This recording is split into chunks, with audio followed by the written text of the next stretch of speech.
You may have noticed that on many websites, companies display their privacy policy. Well, in fact, this is an obligation, and that privacy policy is actually a privacy notice. It's common practice to think that a privacy notice and privacy policy are the same. However, they're quite different, and though choosing to call the same document one way or the other might not impact the data subject that much, it does lead to quite a few headaches for organizations trying to get their compliance up to par. In this video, we'll look at both concepts and clarify some common misconceptions. Now, hopefully, after watching, you should be able to confidently champion an in-house discussion around what terminology to use. First of all, let us focus on semantics.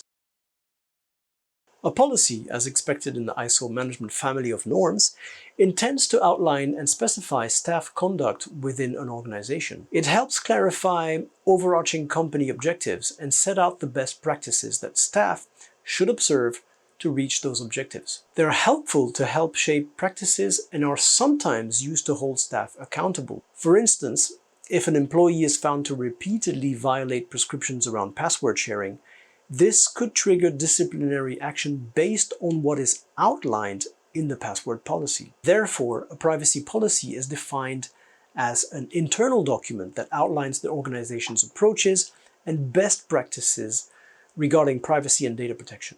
If overarching rules govern how staff is to conduct operations, then this will be in a policy. More specific instructions are found in standard operation procedures or job aids, but in the absence of such documentation, they're typically added in policies.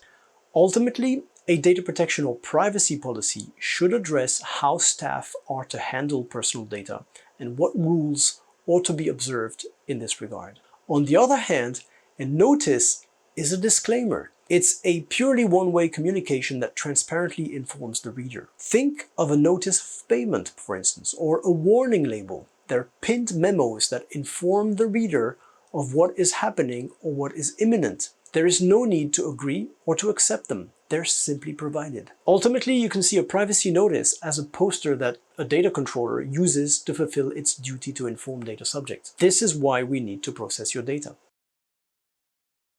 Articles 12 to 14 of the GDPR outline what information a data controller must provide to data subjects with regards to what it processes, why it needs that data, how it legally legitimizes the use of data, what rights can be exercised in relation to that processing, or for how long it will retain the information. Again, the exhaustive list is found in Articles 12 to 14. They're particularly short and readable, so take a minute to read them. What organizations display on their website under the term privacy policy is actually a privacy notice.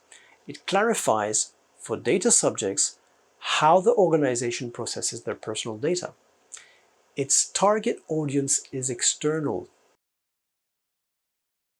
But it's also a compliance tool that demonstrates how the organization satisfies its duty to inform data subjects. What organizations need their staff, and sometimes even external consultants, to comply with is outlined in a policy. It can be called a privacy policy, a data protection policy, a policy on handling personal data. No matter the name, it outlines the organization's culture, its best practices, and expected behavior around privacy and data protection. Its target audience is internal.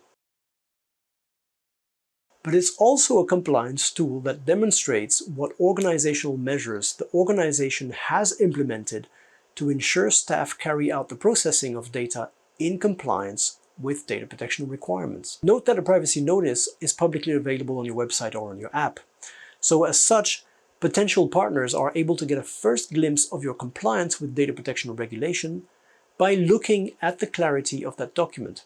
And because one of the fundamental principles of data protection is transparency, if you don't have one on your website or it's unreadable or misleading, chances are corporate visitors or partners in a due diligence phase will think your organization simply does not understand EU data protection and its emphasis on transparency. And it might not bother engaging negotiations with you. If you pass that subconscious test, however, they'll likely ask you to show you their privacy policy to determine how you hold your own staff accountable to GDPR requirements. I hope it's a little bit clearer now. So why do organizations insist on calling privacy notices privacy policies? Well, perhaps because a policy sounds more threatening, but this is an indication that the organization might not be getting this right.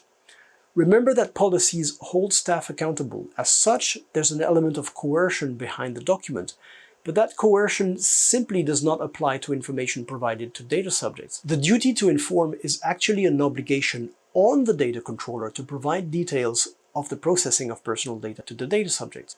Yet many organizations turn this regulatory obligation into a contractual obligation onto the data subject, forcing users to accept, or worse, to consent to the privacy notice. Would it make sense to force someone to accept the label at the back of an electronic device? It wouldn't, precisely because the label only serves an informational purpose. The practice of getting users to agree to a privacy notice is nonsensical but extremely widespread. Contrary to popular practice, privacy notices are in essence an exercise in clarity and should by no means be written in the form of a legal document, much less consented to. Doing so suggests your company is winging its compliance rather than managing it. And the worst thing you could do is look at the competition and adapt their privacy notice to your purposes. If you need help drafting a privacy notice or a data protection policy, get in touch at contact@techgdpr.com. Thank you for watching. See you in the next video.